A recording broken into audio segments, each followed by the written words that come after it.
You're listening to the Para House Entertainment Network.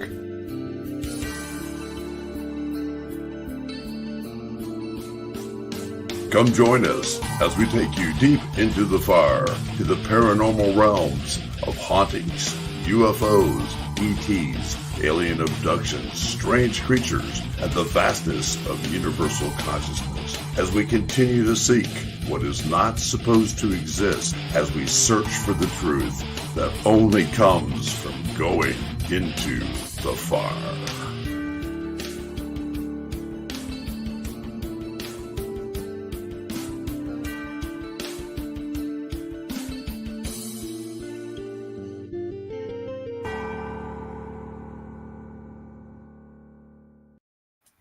Good evening, everyone, and welcome to Into the Fire. And I apologize for coming in late, chat room and everyone else. We're looking forward to y'all being here. We have had a super duper weekend. I hope you all have too. And we're winding that down. Everybody's going to be going to the sweatshops tomorrow. But before we do, we're going to get to talk with one of the very special individuals that I really do think highly of. His name is Michael Walker, and you're going to meet him here in just a second. But before that, we're just going to have a quick talk with our co-hosts, Tanya and Billy. How you guys doing tonight? Pretty good. How about you? I'm here. I got the other team put in bed at the hall for tonight after last night's extraordinary night, which was just a mind blower. And by the way, great time to just thank everybody that was donated to come to the hunts this weekend. Thank you for Proof After for doing the leading the group on Friday night. And of course, last night was Night Stalkers, and next week it will be Whiskey Tango Foxtrot as we close up the October season of the Novice Hunts for Octagon Hall. And it's been a blast. Everything has been sold out, and we just cannot thank everybody enough for everything that they have done out there and for supporting the Octagon Hall. But with that, what did you think of last night? I think it went pretty great. It was different. It's always different, isn't it? It was different. I mean, yeah. It wasn't so much audible last night. It was more visual. I don't know. There was a lot of disembodied voices last night. Uh-huh. Yeah. Very visual. But I'll tell you one thing. For visuality, if you wanted to see something, last night was the night to see it because, it's always great when you have people. Did you see that shadow guy, creeper? La, la, la. Makes it go like, holy moly! That's yeah. Well, we had some excited guests last night. I got excited. We had a good group. We had a good group. Plus, some people caught some awesome pictures in the house, in the barn. We're waiting to see that too, and I look for that coming on the Octagon Hall page if we get it back from them, and we'll be doing that. But tonight, very special guest, and he has tuned into the show quite a lot. But when you're in the chat room, you never know who you're talking to or who's sitting back there. And this is one of those great guys that's in the chat room quite a lot, Mike Walker. And it is our pleasure to have him here tonight. And I'm going to go through his bio real quick, and then we're going to bring him on so that we can talk to it. So here we go. If I can get to his bio. Hold on one second. Bio, there it is. Mike Walker is a UFO paranormal experiencer, an enthusiast that has passionately been studying the paranormal ever since his first experience he had in 1985 as a 12-year-old in Hayward, California. It was reported to MUFON. It was a MUFON, if you're interested in that, it was MUFON case number 78909. Visions followed his experience. Visions of a wheel within a wheel hovering and spinning above his childhood home. Visions of running through a crashing flood at Stonehenge, walking the sands of the beach of beached whales, and reoccurring dreams of being on board the saucer.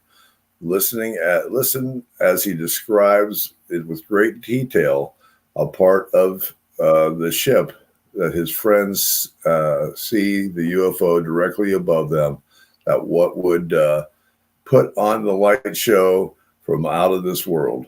More recently, Michael has been monitored by white and even dark black orbs, spears, and has been able to capture pictures. You can catch Michael as the co-host of Paranormal Fridays at www.newageguide.com / Paranormal Fridays, or visit the Meditative Craft Shop at Ophanim Energies on his Facebook page. Messages of hope and self-healing. Michael also spends a lot of time working with other experiencers to find the commonalities and learn more of the phenomena. Ladies and gentlemen, I would like you to meet Mike Walker. Mike is just a super individual, and here he is now. Hi, Mike. How you doing? Hey, team. Hey, how are you? Every Billy, time I it's on read a you. bio anymore, I have the hardest time. But we do know what you are all about, and we thank you for being on the show tonight, coming to talk about it. It's going to help a lot of other people out because you've taken this step by step through the process, haven't you? I sure have. It's been a long time coming. 1985. I thought that was my very first experience. Some of the weird things that had happened to me before that time, I had just chalked up to something else. Right. Something totally different. Right. In 1985, I was living on East 11th Street in South Hayward, California, literally right across the street from my childhood home that we ended up having to sell.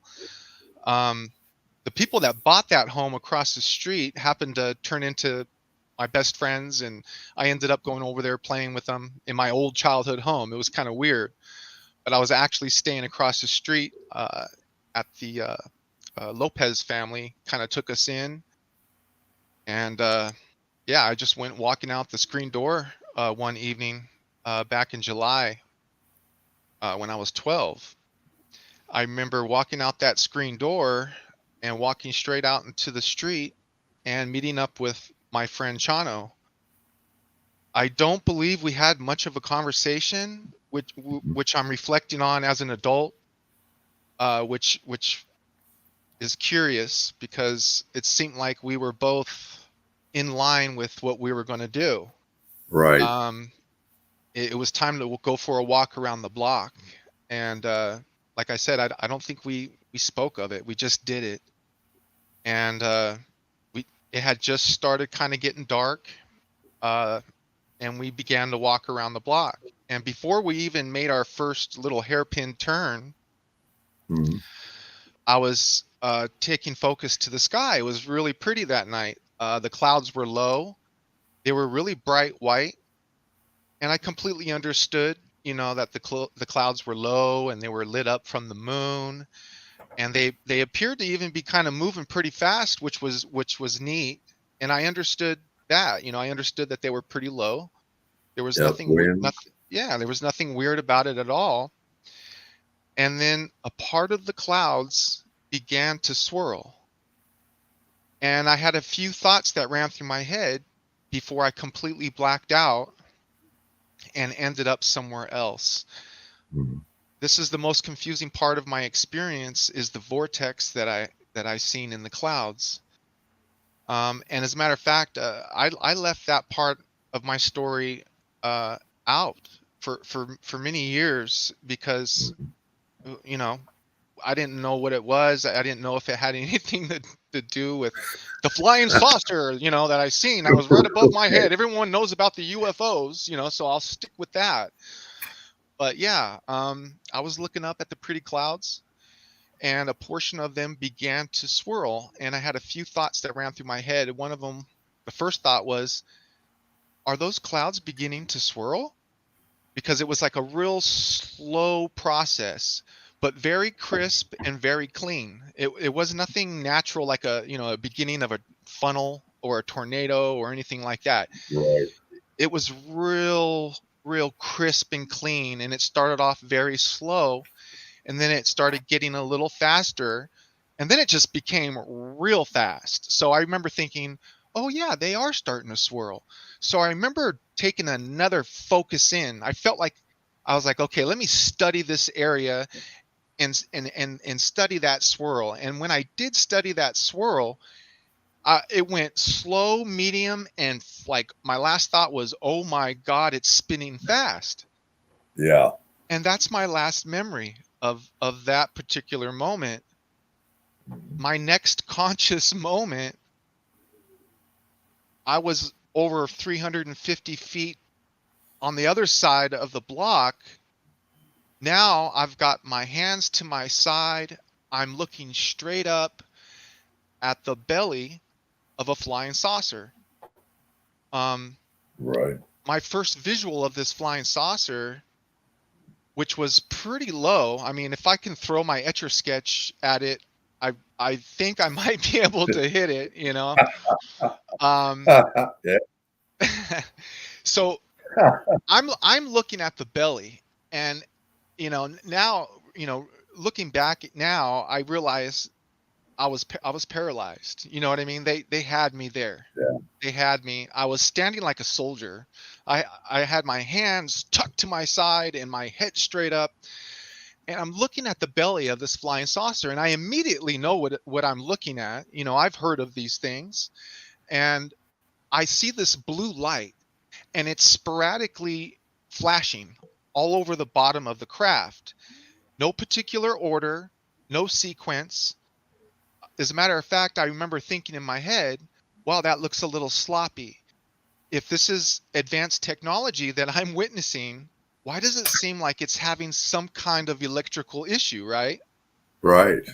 Or now that I look back, maybe that was me just coming back into my consciousness. I don't know. You know, I don't set any of this in stone. I just have it on the table I just ponder these things.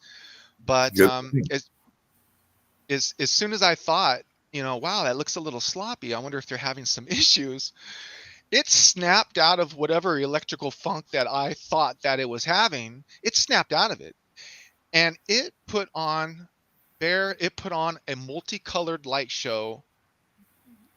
I couldn't believe it. It was balance, it was sequence, it was order, it was different colors.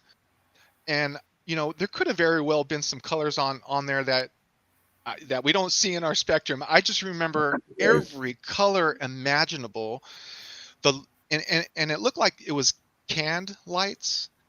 They were all over the you know, of course the very perimeter had their own line of lights. Yeah. But it seemed like, you know, as the light show was going on, it started off kind of slow in order, black, blue, yellow, green, you know, and then it got faster and faster, and it started filling up more of the belly of the craft. It would start from the perimeter of the ship, and it would work its way clockwise and then counterclockwise. It would work its way to the core. The core would light up, and then from the core and out.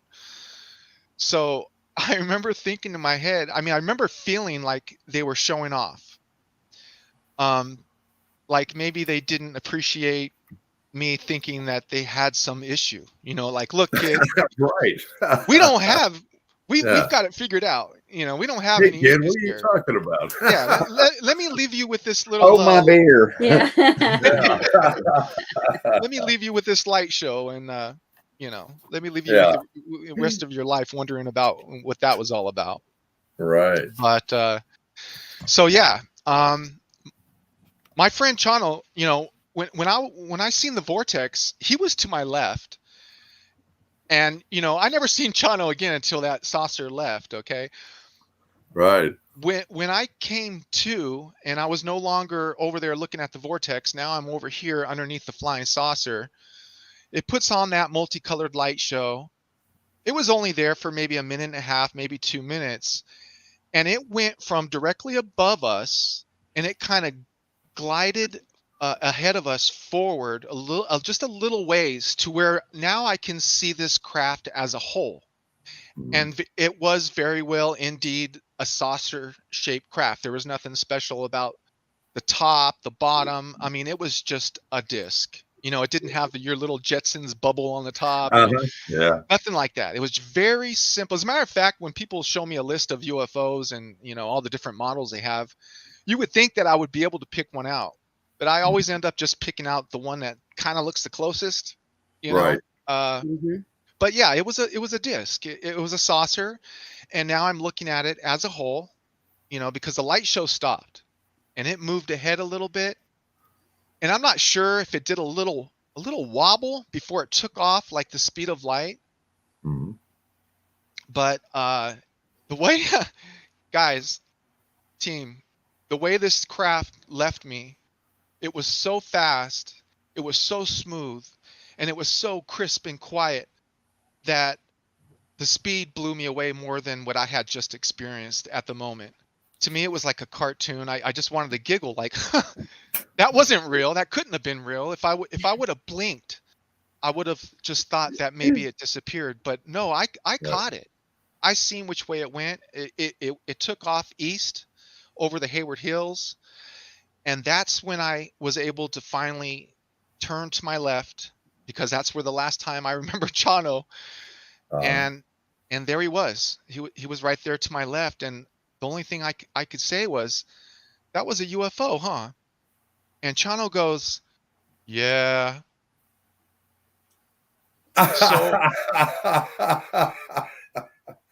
I was in shock, not only, you know, for the experience that I had just experienced, but I was in shock that his reaction to it was so nonchalant. I could tell right away he didn't want to talk about it. Right. Exactly. I did. I wanted to talk about it, but I already felt uncomfortable. We continued walking. Around the block. And you know, I really wish, you know, as a 12-year-old kid, you're not going to ask the right questions, you know, but now that I reflect, I really wish I would have asked him the right questions. You know, like, we didn't talk about the vortex. That was such a confusing part of the experience. I think our conversation was just, that was a UFO, huh? You know, yeah, you're still talking about that? You know, yeah, it was a UFO, man, you know, and, you know, yeah, I'm still talking about it. I'm going to keep talking about it for the rest of my life. You know, I just don't understand why he didn't. But now that I'm older and I've been studying the phenomenon, yes, it is a commonality that a lot of experiencers have. There's a lot of long, quiet rides home, right? There is a lot of quiet rides home. And, you know, the same thing about it, you can be when you're in a vehicle or you're out walking with another person. Yeah. Their experience can be one of saw the UFO, saw this, saw it shoot out, saw the light show, but didn't have an experience of that period of time for that 350 feet that you moved through that you don't remember. Right. Sometimes they pick one person, sometimes they pick both of them, and there's a reason for that. And so the other person doesn't have that feeling or that want to know and everything. And obviously you had that want to know because it was an experience that affected you and was meant to affect you for some reason.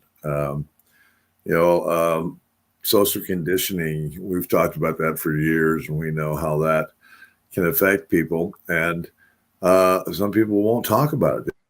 They just automatically, their brain goes to, no, couldn't see that. Like you were saying, no, that wasn't it had to be a cartoon, it had to be something, and it blocks it out. And then there are the other ones that it sets back. And as you know, dealing with abductees and being an abductee yourself, of how that can, and an experiencer how that can affect you and how your mind goes, because it's kind of like every time. Have you had other experiences afterwards? I have to ask you that real quick. Yes, I have. Yeah. Nothing quite as dramatic as that, but I Yeah. had one as recently as July 21st. Really? Excellent. Yes. Well, yeah, I say excellent, but you Yeah, probably go, I'm getting tired of this.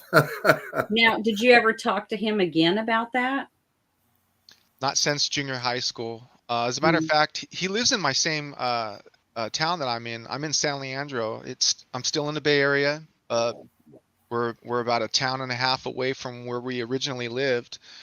To tell you the truth, I left him alone.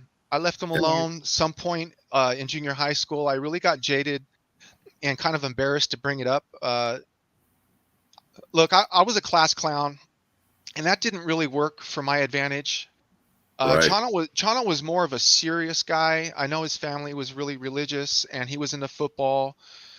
I would go around telling everybody about my experience, and of course, no one believes it, which was understood. I understood about seeing is believing, back then. Yeah, But when I would tell them that Chano was with me, they would stop for a second and go, "Okay, well, I'll hear you out." And so I'd go track down Chano, and I would just get the same old, "Man, Mike, you're still talking about that?" And I'm like, "Yes, can I just get a yes or a no or something from you?" And he would just go, "Yeah."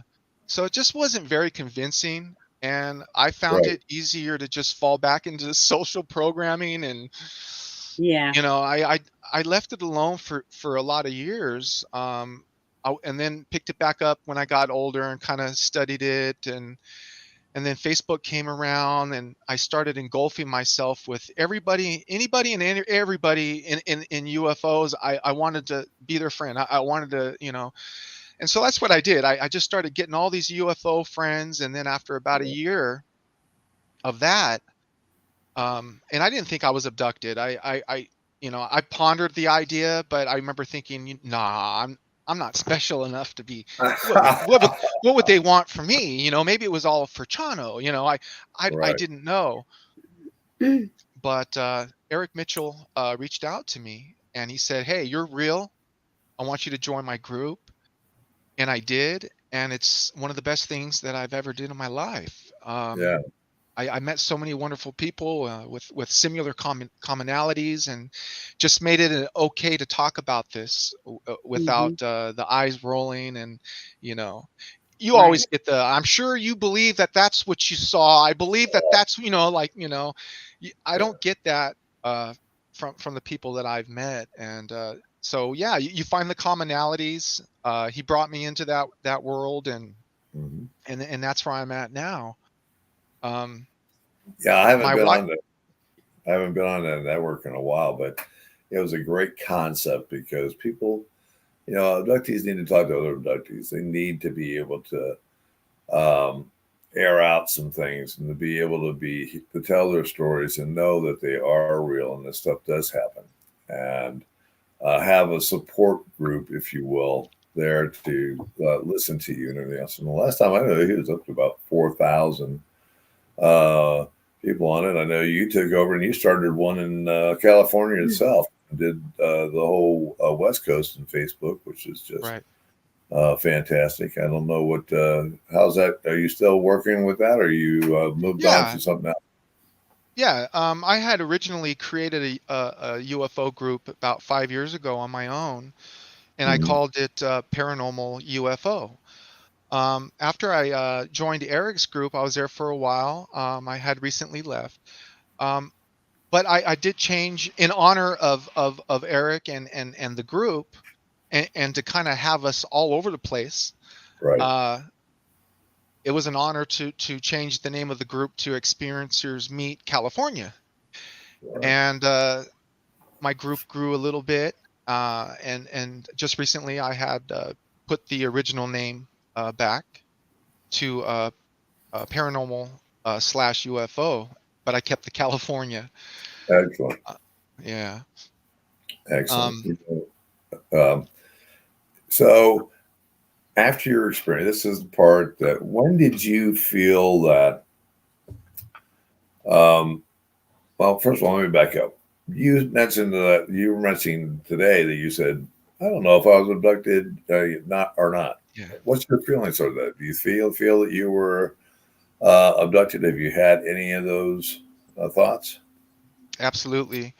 When I finally became honest with myself and realized that I was taken, um, and my my wife, I've been married with her for over 20 years. I was 19, she was 17. We've been together a long time, so she knows I'm a UFO guy. She knows that I've seen a UFO.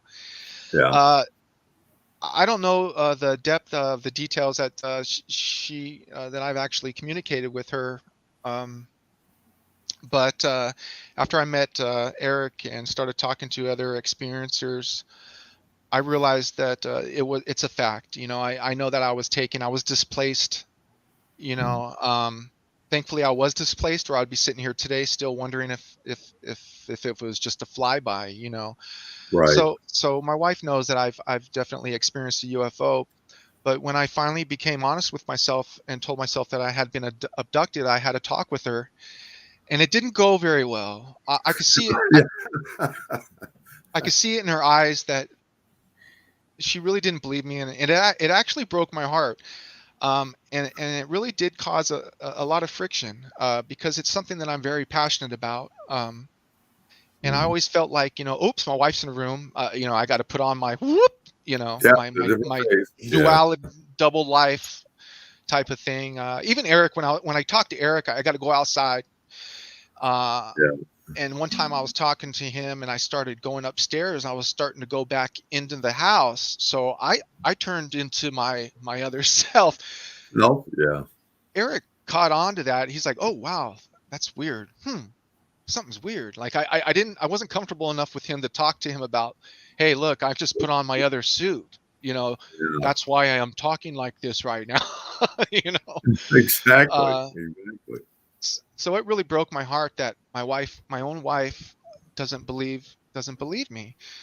So I always prayed that hopefully one day, if it's in the cards, that I would have an experience with her. Yeah. And it just never happened for so long. So I just said, okay, hey, if it's not in the cards, that's it's not in the cards. Yeah. But and I will tell you that it did happen to us recently, July 21st. It did.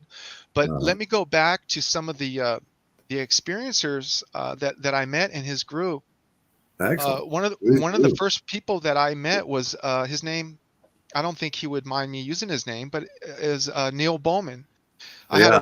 I had a real nice conversation with Neil, and he goes, "So, Michael, have you had any other experiences in the paranormal besides the UFO?" And I go, "Well, yeah, there is a few things, but I don't like to talk about them because I feel that it discredits my UFO story or experience." Right. And he goes, "Go for it. Let me hear it." So I told him, okay, well, when I was 10 years old, uh, still living in Hayward, but we were all over the place. Whoever would take us in, basically. So I woke up in the middle of the night one night in my bed. This is not a dream. This is lucid. This is me waking up, and this is going to sound really, really strange to everybody, but I'm going to do the best that I can to explain what happened. I woke up and I looked on the floor of my bedroom, and there was a waitress about 4 foot tall. She was walking towards me. She was in a diner. Uh, there was customers sitting down on each side of her. She was walking down a diner aisle with an order, with a plate of food. The place was packed. It was busy. All the seats were taken. Everybody was eating their meals. It sounded like I heard I heard everything. It sounded like a regular diner. It sounded like a real busy, Alice, Mel, Kiss My Grits, diner. Mhm. Exactly. Right. And I heard the mumbling, multiple conversations, of a lot of people talking. I heard the forks hitting the plates. And I'll tell you what, it was all pretty much shrunk down to about 4 feet. Like the waitress herself was about 4 feet, and then everything around her was about, was about Within, that within that 4 foot area. Yes, thank you. And everything was, it was static. She wasn't just a waitress, it wasn't just a clean cut waitress. It was very staticky, very detailed, but it was like the old school television, mommy, they're here, pull your, it's the old TV static, but very detailed. And I was 10 years old, and I could tell that it wasn't from our time. It wasn't from the time I'm in. She was, the way she was dressed, it was like 1950s, 1960s type. They don't dress that like that no more. Right. And she was coming towards me, and I looked at her eyes, and she was pretty much looking through me. If she was looking at me, I know I would have just flipped out. I called for my mom down the short hallway as the waitress was approaching me. And I said, Mom, can I come sleep with you? I hear my mom's voice say, sure, honey, come on. And I'm like, okay, well, my next step would be to get off the bed and put my feet on the floor. Right. And so I remember saying to her, but I'm afraid to step on this lady. And that was the last memory that I had of that night. And there was no waking up in the morning, mom, let's talk about what happened last night. There was no me going and talking about it. I don't believe I talked about it for many, many years. I was talking to Neil about that, and Neil goes, now, Michael, why do you think the waitress appeared to be about 4 feet tall? Yeah. I had never thought about that. My whole body lit up from my ankles to my head. It lit up, goosebumps. To me, that's truth. That's something that's real. That's pure. Right. And he's like, yeah, I'm telling him, oh my God, I am just so lit up right now, Yeah. But yeah, that's when I realized this is common. This just doesn't happen one time, Hey, Johnny, look, there's 2 boys down there. Let's swoop on down there and see what's going on and give them a thrill. I realize it. Yeah. Just get more novel life out of here. It was calculated. Yeah. In more cases than none, it happens, your entire life. And what really got me about that was the part of me blacking out. Yeah. I bet you they took me that night too, and I just didn't know it. And then you learn of screen memories and things like that.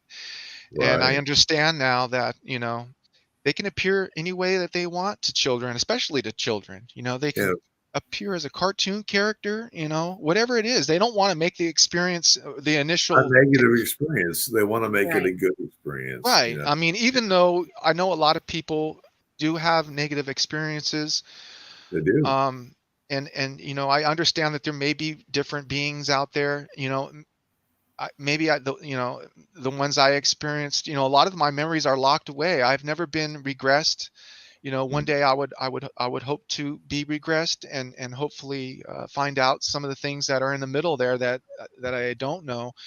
A lot of people will warn you. Are you sure you ready for that? And this and that. And I totally understand the fact that, if you're laying on a medical table and you're being worked on, that it may be terrifying, but I also realize we do that to animals in a sense. And, they're just screaming. They think you're going to kill them, but little do they know it's for their own good. It's for their species. We like to keep track of the animals to see where they're going, see where they're having their babies this year and things like that. I think if you just fast forward what we're doing with animals 100,000 years into the future, it's kind of like what's going on with us in a sense.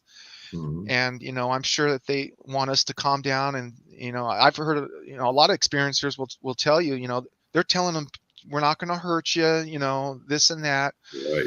So I don't know the details of what they did to me. But I did have some pretty weird dreams that seemed to continue from one night to the next. And it took a couple of nights before I became really lucid. I'm like, look, I'm here again. I've been here before.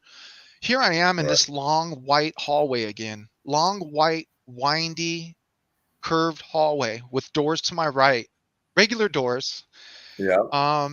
And I told myself in my dream, when I was lucid, I go, I'm familiar with this place. As a matter of fact, this is the part of the hallway that I'm always starting off at. Look, I'm going to prove to myself this. I'm going to open up this door right here, and I'm going to know what I'm going to see. Sure enough, I opened up this regular looking white door. Yeah. And I couldn't believe the size of the room that was within that tiny little door. It was what I call like an amphitheater. I was on a stage. It felt like a stage to me. I was overlooking what I thought would be the seating, the amphitheater type seating. Mm-hmm. But instead of conventional seats that you and I experience when we go to a ball game, they were everything was white except for these seats. These seats, they were black. They looked like melted obsidian to me. It was abstract. It was just really weird, like black. I don't know. I mean, it didn't look very comfortable to sit down on. And so, yeah, I felt like I was being guided. I felt like there was somebody with me, but I didn't see anybody. And within that same huge amphitheater type of room that I call it, there was another room. This room was a little bit smaller. When you walk in, there was this large, what I thought looked like a hot tub, a big, once again, black. The whole room was white except for this tub. This tub was black. And I was looking at it, and it reminded me of those old-fashioned fiberglass molded, hot tubs where they have all the contours and the molds for your butt, for your legs, and all that stuff. That's what it kind of reminded me of. And I also took notice that the water that was inside looked stagnant. It didn't look very refreshing. It didn't look like it was circulating. And then I also noticed that the hot tub itself looked dusty. And I remember thinking, because I knew where I was at, I'm on board this craft. And why does this, if this is advanced technology that I'm looking at, once again, I'm questioning. Why don't they clean this room? Why don't they have housekeeping? I don't get it. Why is there dust? So it just kind of threw me off. I don't know what I was expecting. I guess I was expecting heavenly white, clean, streamline, but it kind of threw me off. And, I don't know if they appreciate that or not. I don't know if they think I'm a little stubborn with what's with this guy, with the perfectionist type of stuff. Like, but that was a dream that finally I was brave enough to go, look, that wasn't just a dream. Years later, I'm like, this is probably a memory that naturally surfaced without regressive hypnosis. You know what I mean? Yeah. Exactly, and it does, because as most people know that watch this show and everything else, I am a multiple inductee, and inducted way back in time when I was 9 years old, in 1964, and it's funny because I can relate to that story very well, because I remember being taken through the field and into seeing this craft on a tripod, but it was very saucer shaped. It was sitting on tripods when it went up there, and we got underneath of it. And I don't know how we got in. It was just kind of like, whoop, and we were in. And these little guys turned me loose to this bigger guy. But one of the things that amazed me that I did realize at 9 years old was I see the craft outside. It looks to be 30 by 40. And inside, it looks like it is endless. It is a massive, I'm in a city of some sort with doorways and hallways and things moving all around. And I'm like going, even at my young age, I'm going, this is definitely something wrong here. Yeah. Can't compute because I should be in a tin can covering my head going, wow, can we get a little bit more room in here, little ones? No, it's totally like, ooh. So, Yeah. and Okay, I do have a couple of questions in the Sure. chat room. Oh, okay. I wanted to go to the chat room, and I apologize, chat, to not ignore you. We've got a great guest on there tonight. I just want to say hi to a few people. I'm going to go down. Everybody knows I love you. Holly, great to have you here tonight. Christy, hello. Lucas Walker, hey, how you doing? That's my Brandon, son. Yeah. Frankie Lane, Frankie Lynn. I'm sorry, I don't know why I said Lane. How you doing, darling? It is just wonderful to have you all here. Stacy Holland, how are you doing tonight? Thank you for all the help that you give. Ada Cox, how's things going in West Virginia? It's awesome to have you here tonight. Proof After, how you doing, Brandon and Jennifer? Thank you again for party. Yep, and thank you again for Friday. But I'll let you guys hit the questions, and if I didn't get you, it's not because I didn't want to. We just want to get back to the story and get going, and they'll watch it for us. So we'll get you all your questions in. Okay. Go ahead, right. Frankie Lynn's asking, has anyone in your family had experiences also before you and your wife? Okay. Yeah. My mom has had one experience that she has shared with me, Mhm. and my mom's sister, which was my Aunt Cindy that had passed away a few years ago. She has been involved in quite a few of my visions and some real key moments in my life. Mhm. So there may be something to that. I do know that a lot of people think it is a family thing. My mom confided to me one day that she was up in the Hayward Hills with a couple of friends, having a little picnic, listening to some music, and all of a sudden the music stopped and her friends stopped. Everything just stopped, and all of a sudden she said that Jesus was standing right there in front of her. She described him as we commonly depict him, with the robe, the sash.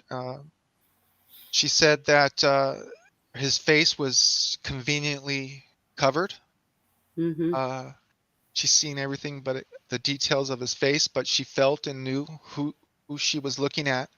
Mhm. And she said that without him opening up his mouth, he asked her if she was ready. And without her opening her mouth, she thought to herself, "No, I'm not ready."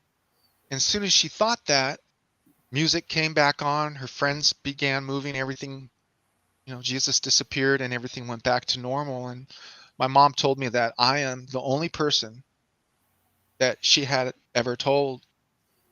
And people are funny because even I had my doubts when she told me this. Isn't that weird? You can have these Oh, amazing yeah. experiences.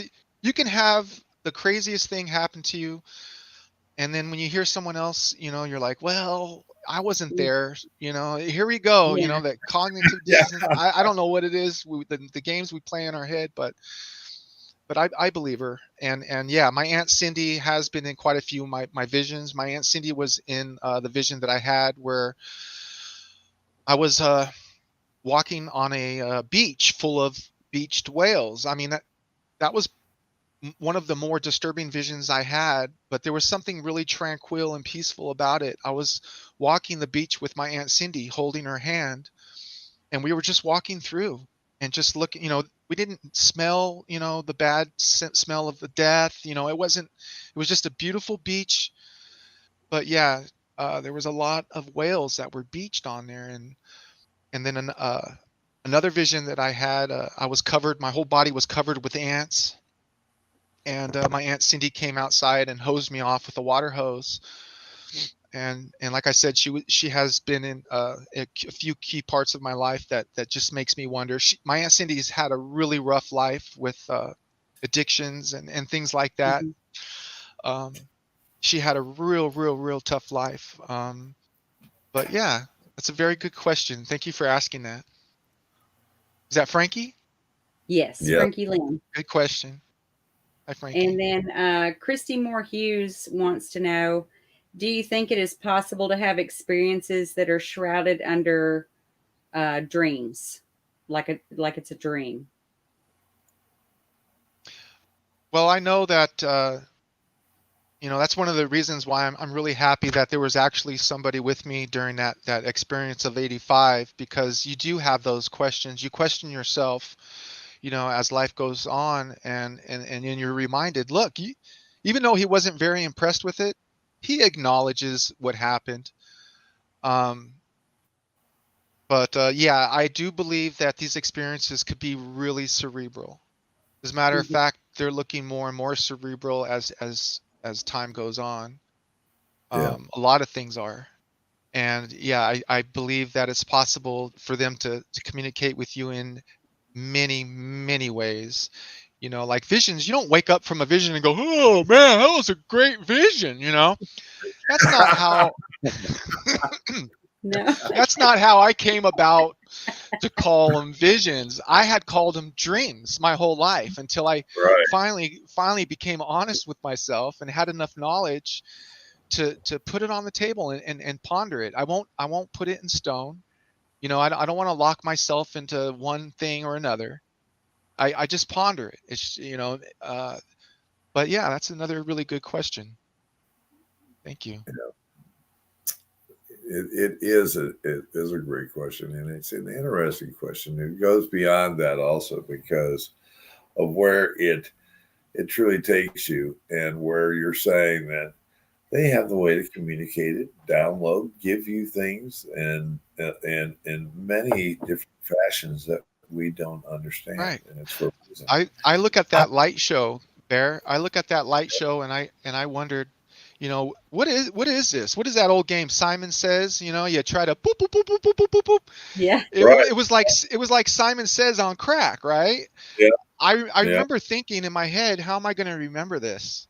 Not only is nobody going to remember this, but nobody's going to believe this, but how am I going to remember this? And now that I reflect on that thought that I had as a 12-year-old, what do you mean? How are you going to remember the light show? What, the sequence? Who's going to remember the sequence?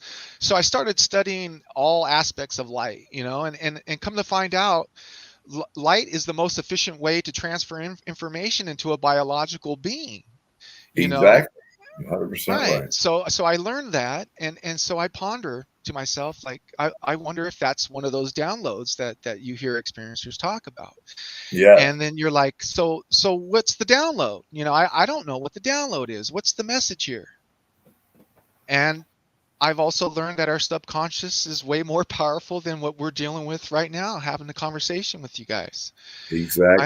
I understand that our subconscious is very powerful and more than likely knows what to do with it in time. I kind of we were talking about consciousness and our subconscious. Conscious is like a little computer you got sitting on your desk. It's got like maybe 8 gig of RAM. It's got some storage in there, and you're playing with it, and it runs very slow. Imagine a super computer in a million square foot building with 800 million RAM.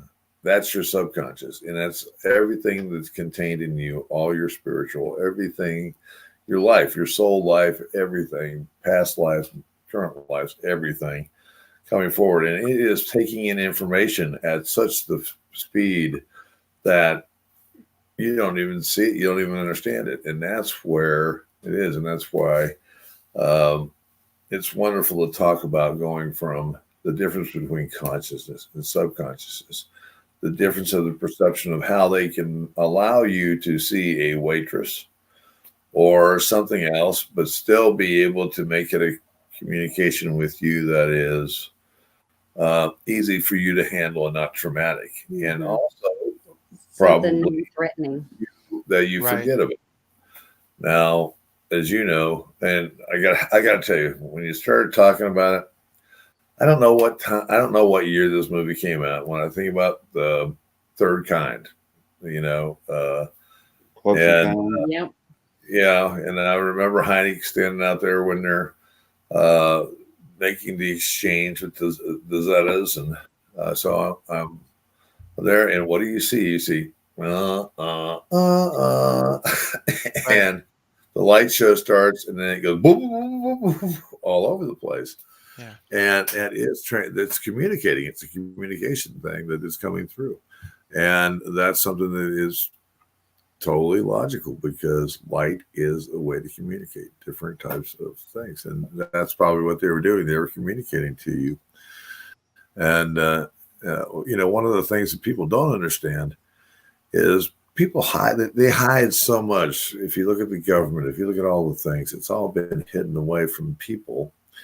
And so how do they disclose it? They disclose it slowly into a movie where you just like going, that's not real. That's a movie, man.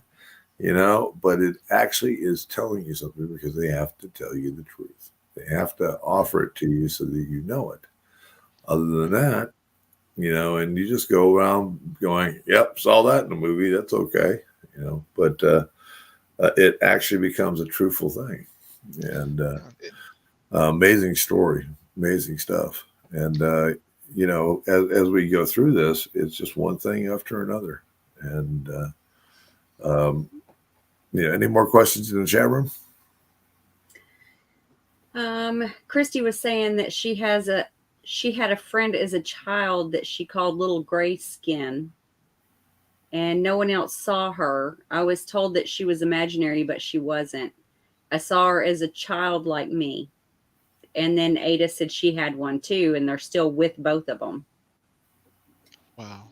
Mm-hmm. Yeah. I definitely have a few friends, and my co-host Angel Thacker, she definitely has that too, where she had a little friend.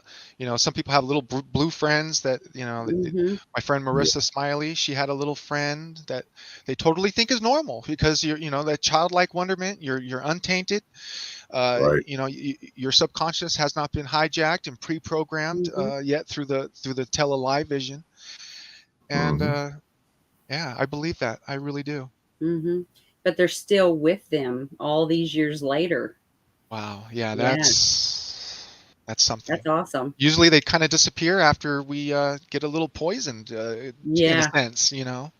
Well, that's 100% true. And then sometimes you go through it, and then later in their lives, and we don't have Ada on here, or them possibly Christy. Possibly you can comment quickly in the chat on it. But after a certain part of in your life, they go away, and then people start saying that they're still with us. But during that one period of your life, between your 18 and 35, 36 years old, somewhere in there, maybe older. And all of a sudden, when you get to a certain age, boom, guess what? Mm-hmm. They're back. And they're Right. It's like they never left. It's like that quantum instantaneous. It's always there. Yep. You know. Love the quantum. And you know, Okay, people so- talk about Go ahead.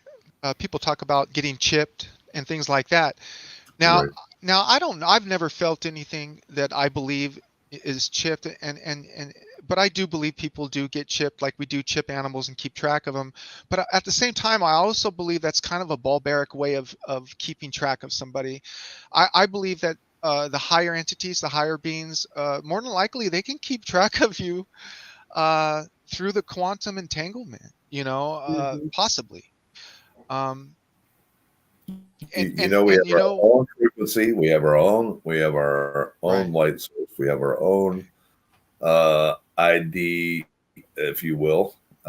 So I think that you're 100% right. I think that they don't. You don't need to carry a chipped card around, but I think that there's some things that are chipped, and they're different. As we were beginning to talk about it, and as your last show talked about different alien species, you will see that some of them are doing nefarious things other than, there's like, here's a good field and there's a bad field. Now there's good grays, there's bad grays. There's good human beings and there's bad human beings. For God's sakes, do we expect them all to be all beings? No. I mean, you're it's not that way. And there are so many different races, and that's the other thing that people don't understand. Even though people are talking about abductees, they may see the grays. Some of people who have experience with grays actually think that they're mechanical little beings. Until they come there, they do their job, and then you're gone. But the higher ups are larger, or you'll see different races. They'll see the Palladian looking race. They'll see the Arcturians. They'll see all these different ones around them while they're there. And then you have the horrible type stuff when you have the military MILAB type abductions, and the ones that are extremely painful and are doing nefarious things to human beings to change their whole demeanor.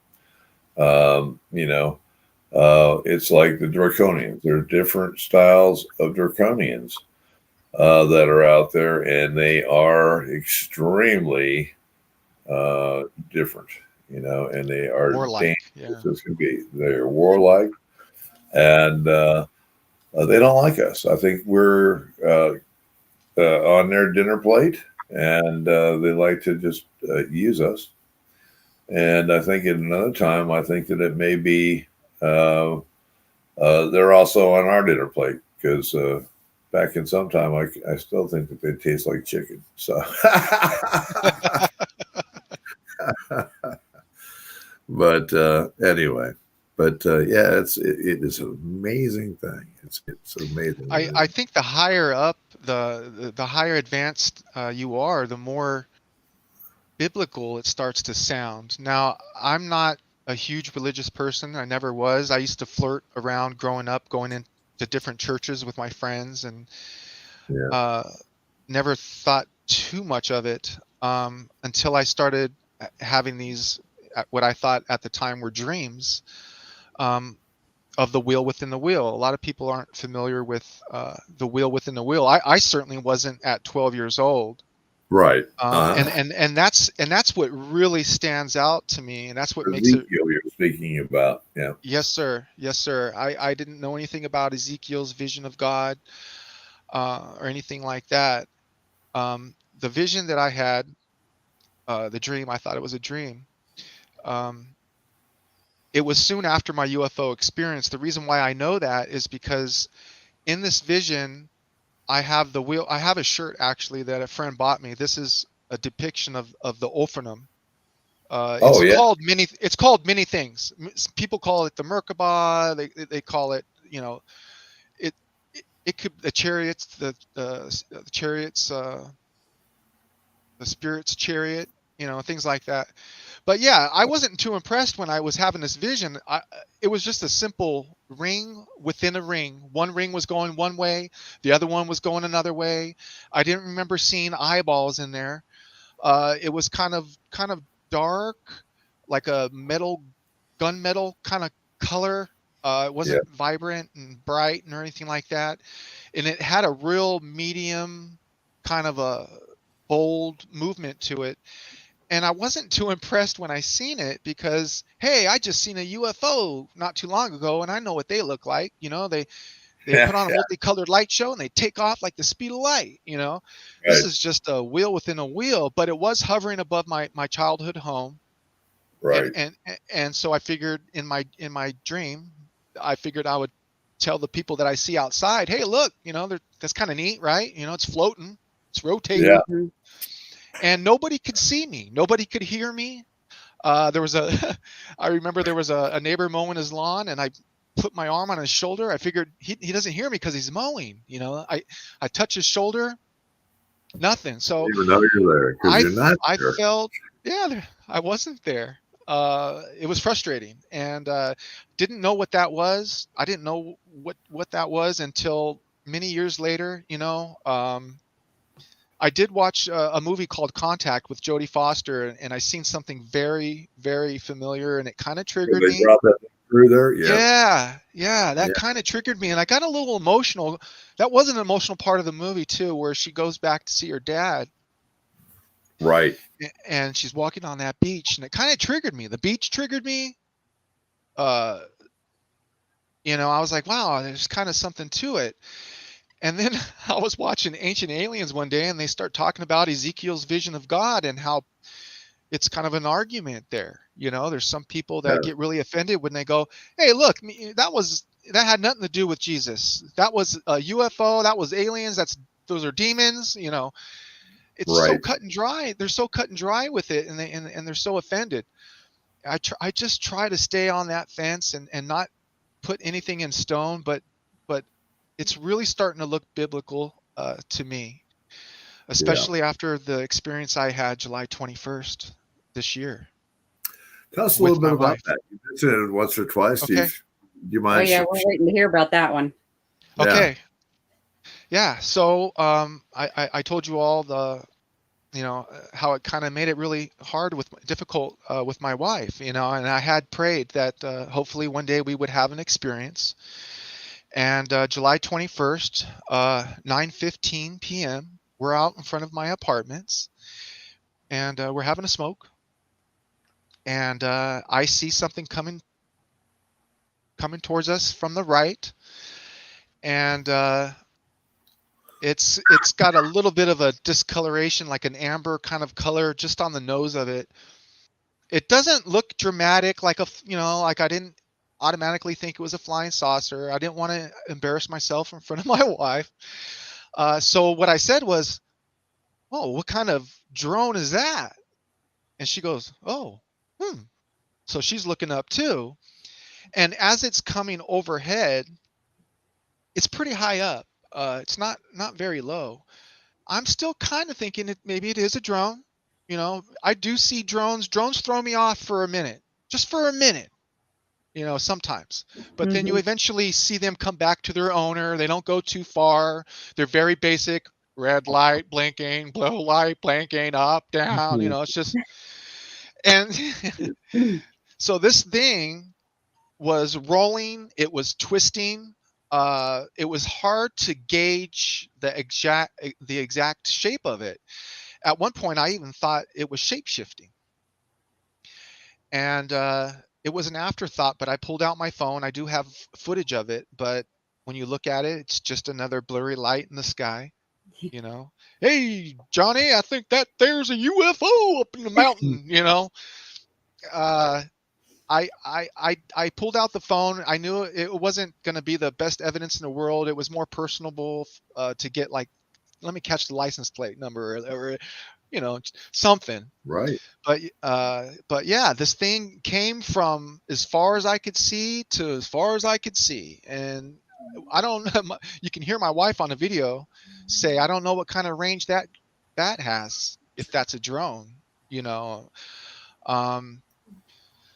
So we did have a little bit of a talk about it. I didn't get too much into it, but I was thinking, wow, I kind of think we just had an experience together.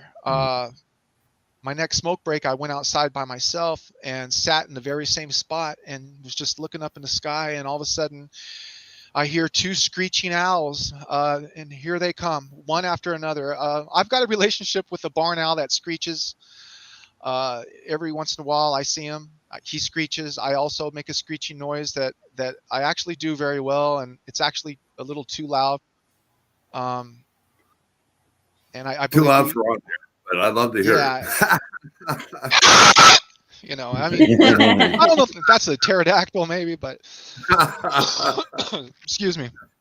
I feel like I communicate with them. But anyway, I hear Sure. 2 screeches and 2 white owls just back to back, fly right over my head. And the first thing I think of is, there's your experience, Mike.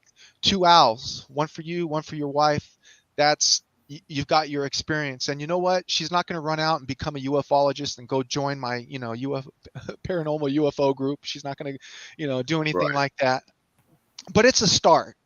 Mhm. And now I can actually have a passionate conversation with my wife that I love, Exactly. and I immediately started drawing pictures to share within the group of what I saw, because when it was directly above me, I saw a light pattern that really solidified the experience.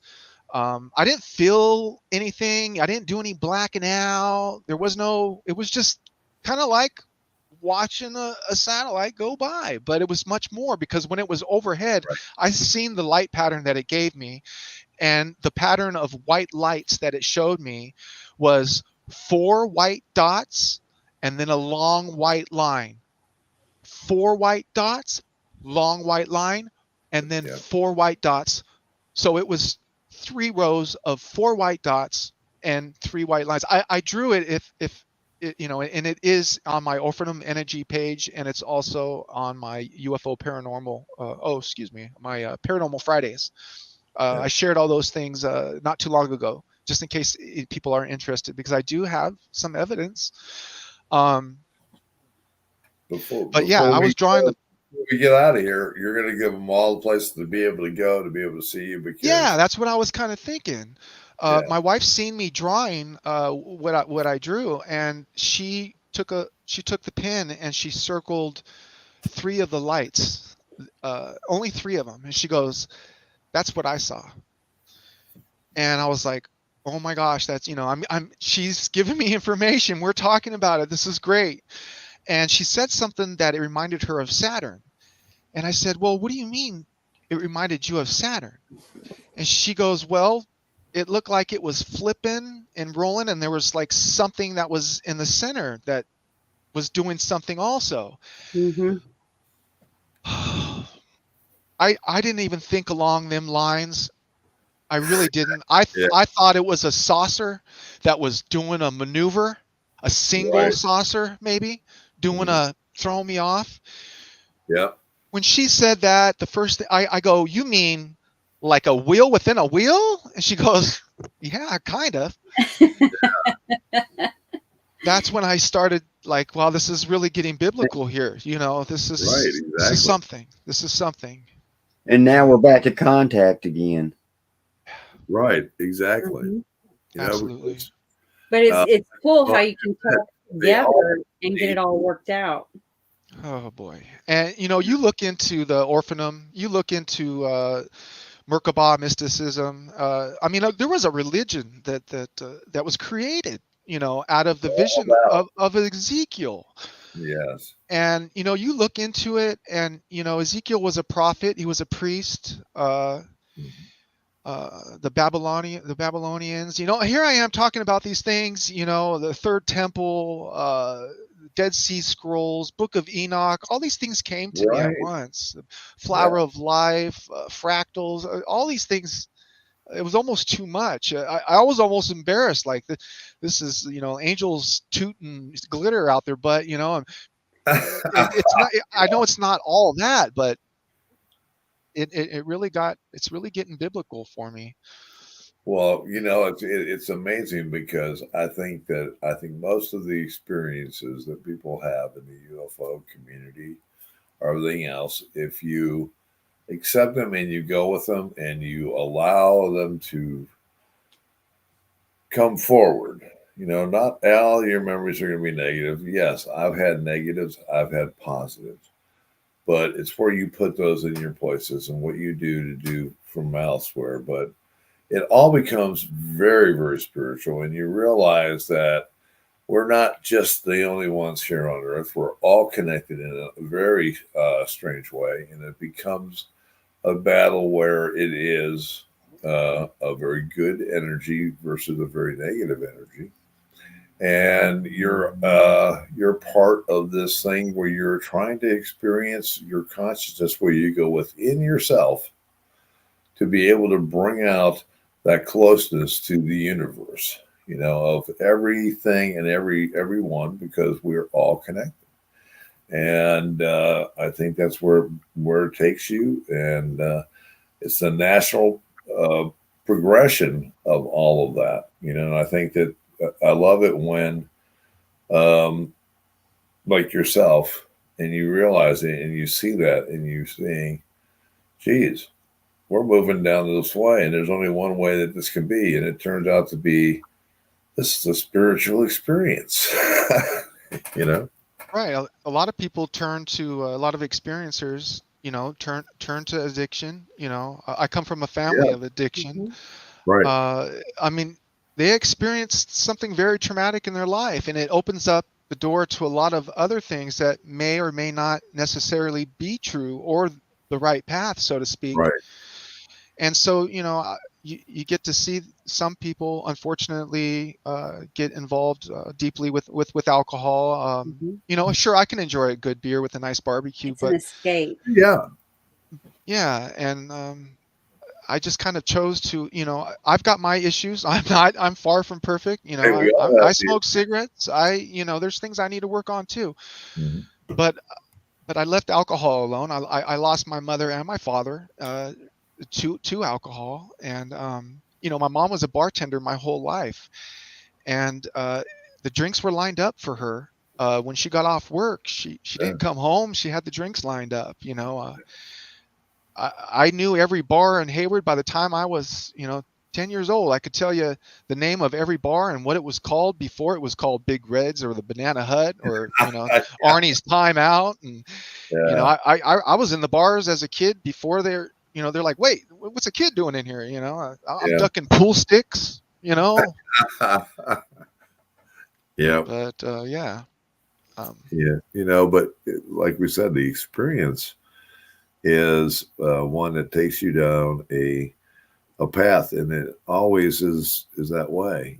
But there are other times, and don't get me wrong, depending on who you're dealing with and what you're dealing with these things, it's not just a fairy tale ride into a upper room of higher knowledge and higher spirituality, because there are some very nasty things, and it goes into a lot of things. But it's funny, you become a warrior for the light programs. You ever notice that? Do you feel that way? Absolutely. Yeah, and you're out to better humanity. You want to help others. You have a desire to do it, and I don't. Me personally, I think that's what started it off with me at 9 years old. I started to see things, and I progressed through it. I tell people stuff, and I suffered from it because they would ridicule me. They'd go, "There goes the nut kid again."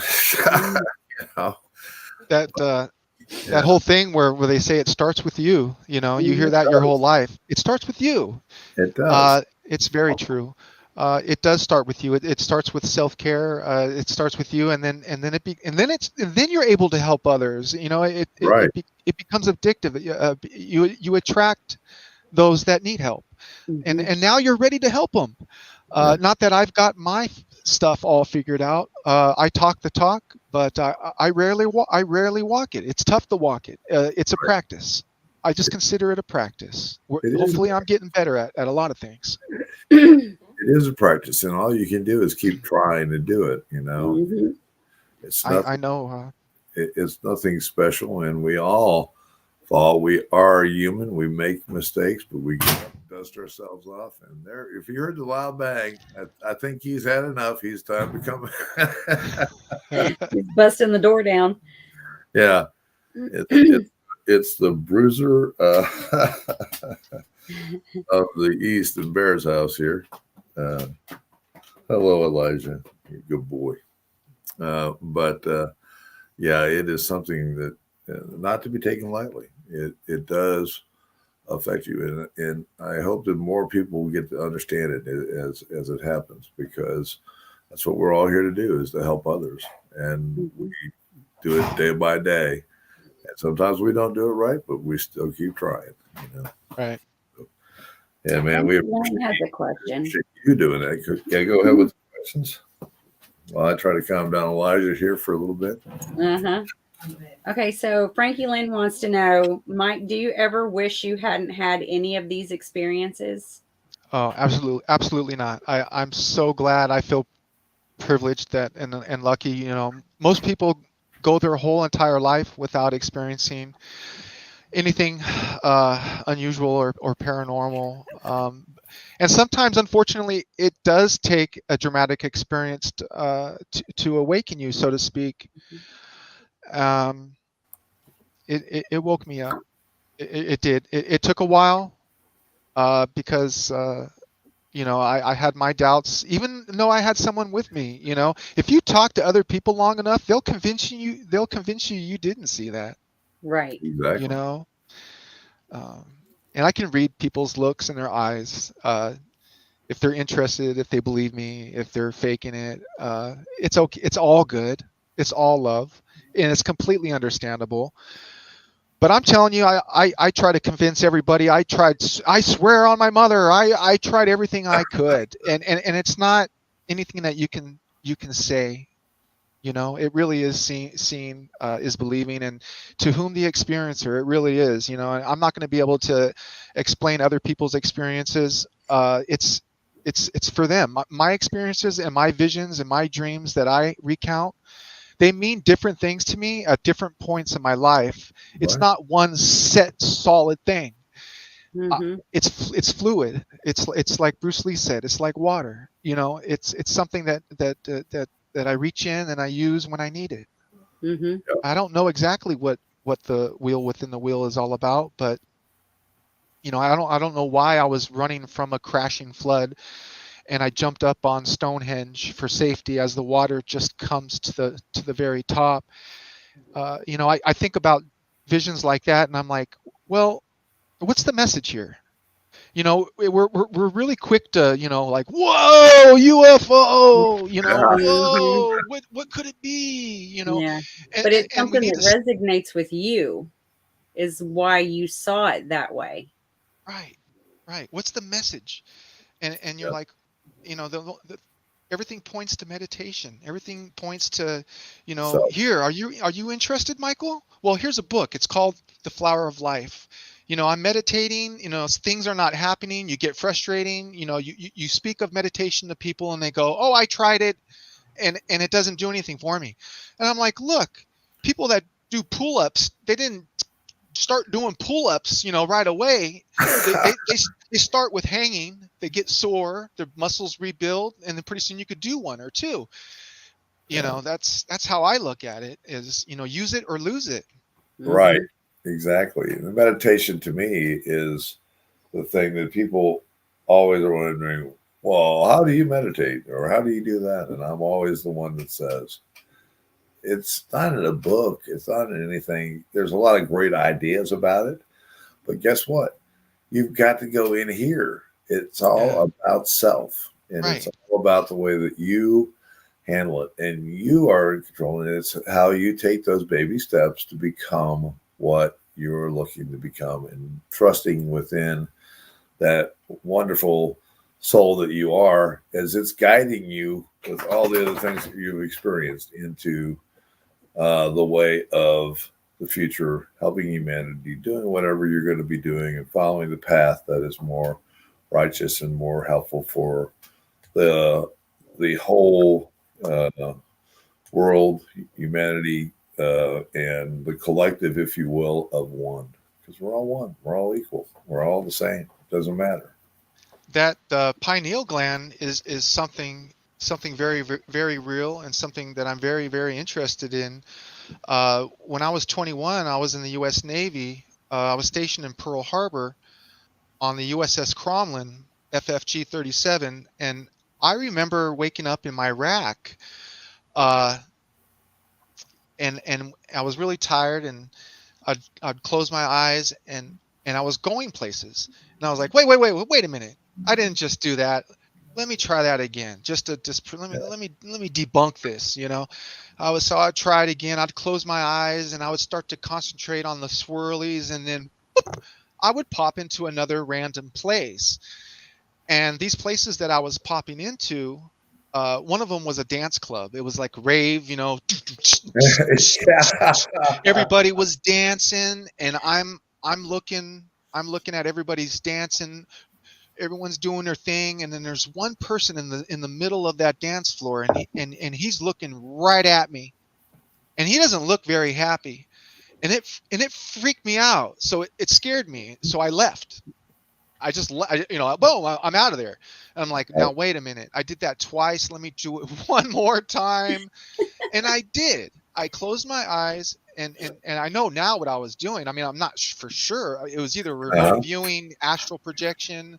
Exactly. It was something. It was something, and I'm sure it had something to do with the UFO experiences. And I don't know if the UFO experiences heighten these other senses that we have, or we've just always had them, or there's a bloodline that allows it. I don't know what it is, but then again, I also think we all have it. We all have it. You don't have to be an experiencer. These are things that you could, you know, when they say humanity has to do it on their own, they can't. Why don't they just come down and help us? We got to do it ourselves. Right. So what I believe they can do is have a select few, like pollination. You know, these abductions could be like pollinating information to be used later to grow and to spread, and to where we get to a point where we can say we did do it on our own. Right. It was our own people. It was our own people that helped spread this light, and that's where I get the light working from. I got that immediately before I even really realized the extent of light work. Right. I called myself that. That was my religion. As soon as I created my Facebook page, I was like, I feel like I'm a light worker. Exactly. And that's an awesome thing. And you are a light worker. That's what you are. And it's wonderful to have others out there that share that thought with many others.